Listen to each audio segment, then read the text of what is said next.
Havana, Cuba, timeless yet changing as the government rolls out reforms, even opening a limited private sector in which small mom-and-pop operations pop up like mushrooms. I would say if there is a priority that Cuban policies and politics should have is economic development today, economic development tomorrow, economic development the day after tomorrow. President Raul Castro is budget cutting, reducing the number of public employees, allowing enterprising Cubans to become private entrepreneurs.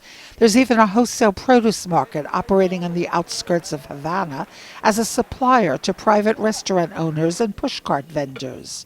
Arturo Lopez Levy, a Denver-based Cuban-American academic, welcomes the changes that are taking place and believes private, small, and medium-sized businesses can promote economic growth.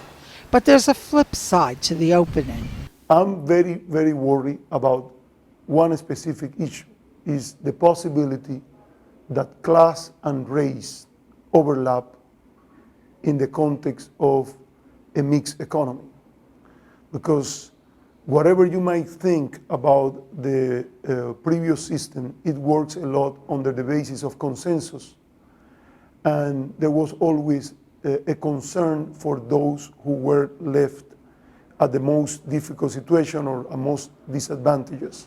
Lopez Levy says that with the reforms, investments are being concentrated in certain areas, certain neighborhoods that traditionally have been middle or upper class and white, where more wealth is concentrated, where attractive homes are easier to convert into bread and breakfasts or upscale restaurants, and where residents are more likely to receive help from relatives with money living abroad, thus resurrecting pre-1959 class and race inequalities. I have seen some neighborhoods where, particularly rural and black areas where many black Cubans live, and I think that it will be wise, nationalistic, patriotic, to think about the effect that the reforms could have on these people. University of Havana professor Esteban Morales also says that the opening of the economy does not affect all of Cuba's 11 million people equally. It has to be said that this process really affects the poorest sectors of the population because measures have to be taken, market-type measures, mercantile measures. These are difficult measures, they're difficult adjustments, and for that reason are changes that affect the poorest sectors. And within these sectors, I'd say, they particularly affect what I would describe as the poorest social group, non-whites, blacks.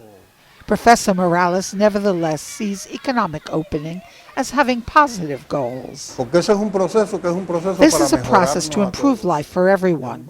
It's a process to benefit all of Cuban society. But in the interim, as the process is being implemented, measures have to be taken that strongly affect those sectors that historically have been the poorest and that face the most difficulties to survive within Cuban society. Portia Siegelbaum, in Havana for CBS News.